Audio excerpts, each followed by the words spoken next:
নমস্কাৰ স্বাগতম জনাইছো আমাৰ ইউটিউব চেনেল দা ফেবুলাছ ফেৰী লৈ আজিৰ ভিডিঅ'ত আমি আলোচনা কৰিবলৈ লৈছো ইণ্ডিয়ান পলিটি পাৰ্ট 13 আমি আৰম্ভ কৰিছো আমাৰ প্ৰথম প্ৰশ্নটোৰ সৈতে question number 1 among which of the following are appointed by the governor তলত উল্লেখ কৰা অপচনসমূহৰ ভিতৰত কোনবোৰ ৰাজ্যপালৰ দ্বাৰা নিযুক্তি দিয়া হয় আমাক এটা চাৰিটা অপচন দিছে আৰু অপচন কেইটাৰ ভিতৰত আমাৰ শুদ্ধ উত্তৰটো হৈছে option D all of the above মানে advocate general chief minister and other ministers and vice chancellor of universities এই আটাইবোৰকে সেই নিৰ্দিষ্ট ৰাজ্যখনৰ গভৰ্ণৰ বা ৰাজ্যপালে নিযুক্তি দিয়ে question number 2 which of the following are the discretionary powers of the governor তলত দিয়া অপশ্যনসমূহৰ ভিতৰত ৰাজ্যপালৰ বিবেচনাধীন ক্ষমতা কোনবোৰ হয় আমাক ইয়াতে চাৰিটা অপশ্যন দিছে আৰু অপশ্যন কেইটাৰ ভিতৰত আমাৰ শুদ্ধ উত্তৰটো হৈছে option D all of the above মানে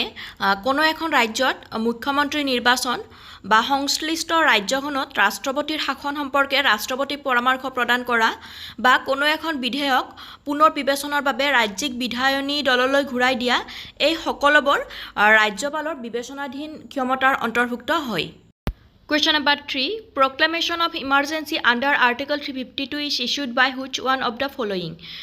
ভাৰতীয় সংবিধানত আৰ্টিকল 352 অধীনত ৰাষ্ট্ৰীয় ইমাৰ্জেন্সি ঘোষণা কৰিব পৰা যায় আৰু এই কামটো কোনে কৰিব পাৰে option a prime minister option b president option c defence minister and option d chief minister of the state এই অপশ্যন কেইটাৰ ভিতৰত আমাৰ শুদ্ধ উত্তৰটো হৈছে অপশ্যন বি প্ৰেছিডেণ্ট যুদ্ধ বাহ্যিক আগ্ৰাসন আৰু সশস্ত্ৰ বিদ্ৰোহ দমনৰ উদ্দেশ্যেৰে ভাৰতবৰ্ষৰ ৰাষ্ট্ৰপতিয়ে ভাৰতীয় সংবিধানৰ আৰ্টিকল 352 ৰ অধীনত ৰাষ্ট্ৰীয় জৰুৰীকালীন অৱস্থা ঘোষণা কৰিব পাৰে Question number 4 In which part of the Indian Constitution the fundamental rights are provided ভাৰতীয় সংবিধানৰ কোন অংশত ফাণ্ডামেণ্টেল ৰাইটছ বা মৌলিক অধিকাৰসমূহ প্ৰদান কৰা হৈছে option a part 2 option b part 3 option c part 7 and option D part 6 আৰু অপশ্যন কেইটাৰ ভিতৰত আমাৰ শুদ্ধ উত্তৰটো হৈছে অপশ্যন বি পাৰ্ট 3 ভাৰতীয় সংবিধানৰ পাৰ্ট 3 বা তৃতীয় খণ্ডত আৰ্টিকল 12 ৰ পৰা 35 লৈ ভাৰতীয় নাগৰিকৰ মৌলিক অধিকাৰৰ বিষয়ে আলোচনা কৰা হৈছে আৰু এই ফাণ্ডামেণ্টেল ৰাইটছ বা মৌলিক অধিকাৰসমূহ হৈছে অলংঘনীয় মানে কোনো পৰিস্থিতিতে এই মৌলিক অধিকাৰসমূহ ৰদ কৰিব পৰা নাযায় Question number 5. National emergency is declared under which of the following article? ভাৰতীয় সংবিধানৰ কোনটো আৰ্টিকলৰ অধীনত ৰাষ্ট্ৰীয় জৰুৰীকালীন অৱস্থা ঘোষণা কৰিব পৰা যায় ইয়াতে আমাক চাৰিটা অপশ্যন দিছে option a article 367 option b article 352 option c article 357 and option d article 312 আৰু অপশ্যন কেইটাৰ ভিতৰত আমাৰ শুদ্ধ উত্তৰটো হৈছে অপশ্যন বি আৰ্টিকল 352 ভাৰতীয় সংবিধানৰ আৰ্টিকল 352 ৰ অধীনত ভাৰত বা ইয়াৰ ভূখণ্ডৰ কোনো এটা অংশত যদি বাহ্যিক আগ্ৰাসন বা যুদ্ধ আৰু বা আভ্যন্তৰীণ বিক্ষিপ্ততাৰ সৃষ্টি হয় তেতিয়া ভাৰতবৰ্ষৰ ৰাষ্ট্ৰপতিয়ে জৰুৰীকালীন অৱস্থা ঘোষণা কৰিব পাৰে Question number 6. Which of the following committee suggested incorporating fundamental duties in the Indian Constitution? নিম্নলিখিত অপশ্যনসমূহৰ ভিতৰত কোনখন কমিটিয়ে ভাৰতীয় সংবিধানত ফাণ্ডামেণ্টেল ডিউটিজ বা নাগৰিকৰ মৌলিক কৰ্তব্যসমূহ অন্তৰ্ভুক্ত কৰাৰ পৰামৰ্শ দিছিল option A Narasimham committee option B Raghavan committee option C Charan Singh committee and option D none of the above আৰু ইয়াৰে শুদ্ধ উত্তৰ হৈছে option C Charan Singh committee Charan Singh কমিটিৰ পৰামৰ্শ অনুসৰি 1976ৰ 42nd এমেণ্ডমেণ্ট এক্ট বা 42 সংখ্যক সংশোধনী আইনৰ জৰিয়তে ভাৰতীয় সংবিধানত নাগৰিকৰ মৌলিক কৰ্তব্যসমূহ অন্তৰ্ভুক্ত কৰা হয় আমি আগবাঢ়িছোঁ আমাৰ পৰৱৰ্তী প্ৰশ্ন কুৱেশ্যন নম্বৰ 7লৈ which one of the following article deals with the appointment of জাজেছ ভাৰতীয় সংবিধানৰ কোনটো আৰ্টিকলত ন্যায়াধীশ নিযুক্তিৰ বিষয়ে আলোচনা কৰা হৈছে আমাক ইয়াতে চাৰিটা অপশ্যন দিছে option a article 328 option b article 217 option c article 291 and option d article 367 আৰু এই অপশ্যন কেইটাৰ ভিতৰত আমাৰ শুদ্ধ উত্তৰটো হৈছে অপশ্যন বি আৰ্টিকল 217 উচ্চ ন্যায়ালয়ৰ মুখ্য ন্যায়াধীশ আৰু ন্যায়াধীশসকলক সংবিধানৰ 217 আৰ্টিকল অনুসৰি ভাৰতবৰ্ষৰ ৰাষ্ট্ৰপতিয়ে নিযুক্তি দিয়ে Question number 8. Think tank of Government of India that replaced the Planning Commission is Bharat চৰকাৰৰ প্লেনিং কমিশন ৰিপ্লেস কৰা থিংক ট্যাঙ্কটোৰ নাম কি অপশন এ নীতি ধৰ্মা, অপশন বি নীতি আয়োগ, অপশন চি নীতি শাসন and option d none of the above. আৰু এই অপশন কেইটাৰ ভিতৰত আমাৰ শুদ্ধ উত্তৰটো হৈছে অপশন বি নীতি আয়োগ। নীতি আয়োগ হৈছে national institution for transforming India. আৰু নৰেন্দ্ৰ মোদী চৰকাৰে 2015 চনত ভাৰতৰ পৰিকল্পনা আয়োগৰ ৰিপ্লেচমেণ্ট হিচাপে এই নীতি আয়োগ প্ৰতিষ্ঠা কৰিছিল। Question number 9. Which one of the following is the current CEO of নীতি আয়োগ? নীতি আয়োগৰ বৰ্তমানৰ মুখ্য কাৰ্যবাহী বিষয়া বা চিফ এক্সিকিউটিভ অফিচাৰ কোন হয়? Option A Arvind Mayaram, option B Rajiv Mehrishi, option C Amitabh Kant and option D mister Parameswaran Iyer. এই অপশন কেইটাৰ ভিতৰত আমাৰ শুদ্ধ উত্তৰটো হৈছে option D mister Parameswaran Iyer. Parameswaran Iyer হৈছে নীতি আয়োগৰ বৰ্তমানৰ CEO। Question number 10. Which of the following articles of the Indian Constitution contains the right to religious freedom? ভাৰতীয় সংবিধানৰ কোনকেইটা অনুচ্ছেদত ধৰ্মীয় স্বাধীনতাৰ অধিকাৰৰ বিষয়ে উল্লেখ কৰা হৈছে? Option a article 25 to 28, option b article 29 and 30, option c article 32 to 35 and option d article 23 and 24। আৰু এই অপশন কেইটাৰ ভিতৰত আমাৰ শুদ্ধ উত্তৰটো হৈছে অপশন এ আৰ্টিকল 25 to 28। ভাৰতীয় সংবিধানৰ অনুচ্ছেদ নম্বৰ 25 পৰা 28লৈ ধৰ্মীয় স্বাধীনতাৰ অধিকাৰৰ বিষয়ে উল্লেখ কৰা হৈছে। আৰ্টিকল 25হে প্ৰতিজন ব্যক্তিক বিবেকৰ স্বাধীনতাৰ অধিকাৰ আৰু জনশৃংখলা, নৈতিকতা আৰু স্বাস্থ্যৰ অধীনত মুক্তভাৱে ধৰ্ম স্বীকাৰ কৰা, চৰ্চা কৰা আৰু প্ৰচাৰ কৰাৰ অধিকাৰ প্ৰদান কৰিছে। Question number 11.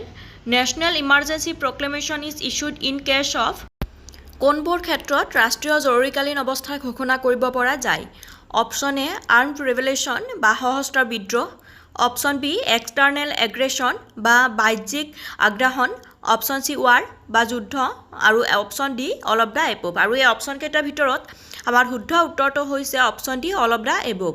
ভাৰতীয় সংবিধানৰ আৰ্টিকল 352ৰ অধীনত যেতিয়া ভাৰতৰ বা কোনো এটা অংশৰ নিৰাপত্তাৰ প্ৰতি ভাবুকি আহি পৰে বা যুদ্ধ বা বাহ্যিক আগ্ৰাসন বা সশস্ত্ৰ বিদ্ৰোহে ভাৰতৰ বা ইয়াৰ কোনো এটা অংশৰ প্ৰতি ভাবুকিৰ সৃষ্টি কৰে, তেতিয়া ভাৰতবৰ্ষৰ ৰাষ্ট্ৰপতিয়ে জৰুৰীকালীন অৱস্থা ঘোষণা কৰিব পাৰে। তদুপৰি দেশত সৃষ্টি হোৱা বিত্তীয় সংকটৰ পৰিস্থিতিৰ প্ৰতি লক্ষ্য ৰাখি এই সংকটৰ পৰা দেশখনক মুক্তি কৰিবৰ অৰ্থেও কেবিনেট মন্ত্ৰীসকলৰ পৰামৰ্শ অনুসৰি ভাৰতবৰ্ষৰ ৰাষ্ট্ৰপতিয়ে সময় সাপেক্ষে জৰুৰীকালীন অৱস্থাৰ ঘোষণা কৰিব পাৰে। এইখিনিতে আমি জনাই থওঁ, আপোনালোকে যদি আমাৰ এই ভিডিঅ'টো চাই ভাল পাইছে তেনেহ'লে লাইক, কমেণ্ট আৰু শ্বেয়াৰ কৰিব।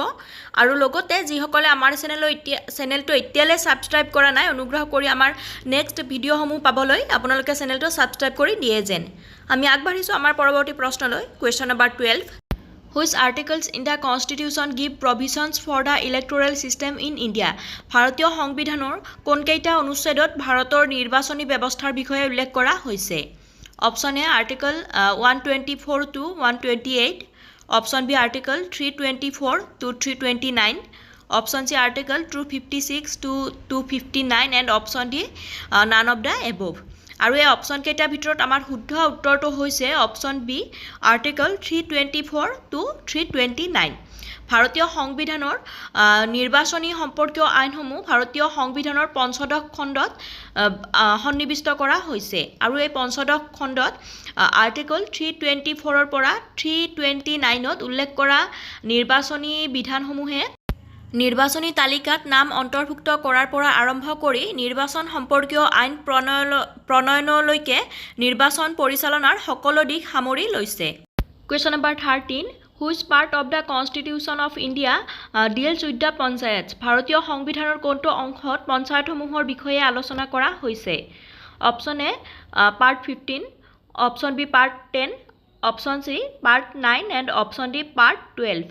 আৰু অপশন কেইটাৰ ভিতৰত আমাৰ শুদ্ধ উত্তৰটো হৈছে অপশন চি পাৰ্ট 9।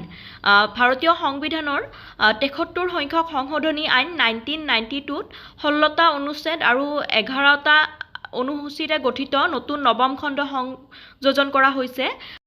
আৰু এই 73rd এমেণ্ডমেণ্ট এক্ট বা 73 সংখ্যক সংশোধনীত ৰাজ্যিক বিধানসভাই ইয়াক অৰ্পণ কৰা কাৰ্য আৰু ক্ষমতাসমূহ সম্পন্ন কৰিবলৈ পঞ্চায়ত ৰাজ ব্যৱস্থাৰ ভেটি হিচাপে গ্ৰাম্য সভাক স্বীকৃতি দিছে। Question number 14. The Panchayat system was adapted to Panchayat ব্যৱস্থা কিয় গ্ৰহণ কৰা হৈছিল? Option A, to decentralize the power of democracy, মানে গণতন্ত্ৰৰ ক্ষমতা বিকেন্দ্ৰীকৰণ কৰা. Option B, make people aware of politics. Option C, educate the peasants, and option D, none of the above. আৰু এই অপশ্যন কেইটাৰ ভিতৰত আমাৰ শুদ্ধ উত্তৰটো হৈছে option A, to decentralise the power of democracy, বা গণতন্ত্ৰৰ ক্ষমতা বিকেন্দ্ৰীকৰণ কৰা. পঞ্চায়তী ৰাজ ব্যৱস্থা ভাৰতৰ স্থানীয় স্বশাসনৰ সৈতে জড়িত. গণতন্ত্ৰৰ ক্ষমতা বিকেন্দ্ৰীকৰণৰ বাবে এই পঞ্চায়তী ৰাজ ছিষ্টেম গ্ৰহণ কৰা হৈছিল. আমি আগবাঢ়িছোঁ আজিৰ ভিডিঅ'ৰ অন্তিমটো তথা পৰৱৰ্তী প্ৰশ্ন কুৱেশ্যন নম্বৰ 15লৈ. High courts issue writs under which article? উচ্চ ন্যায়ালয়ে কোনটো আৰ্টিকলৰ অধীনত ৰিটছ ইছ্যু কৰে? Option A 318, option B 221, option C 217 and option D 226 article. আৰু এই অপশ্যন কেইটাৰ ভিতৰত আমাৰ শুদ্ধ উত্তৰ হৈছে অপশ্যন ডি আৰ্টিকল 226. হাইকোৰ্ট বা উচ্চ ন্যায়ালয়ে 1949ৰ ভাৰতীয় সংবিধানৰ 226 আৰ্টিকলৰ অধীনত ৰিট জাৰি কৰে. আমাৰ ভিডিঅ'টো আজিলৈ ইমানখিনিয়েই. আপোনালোকে ধৈৰ্য সহকাৰে ভিডিঅ'টো শেষলৈ চোৱাৰ বাবে ধন্যবাদ.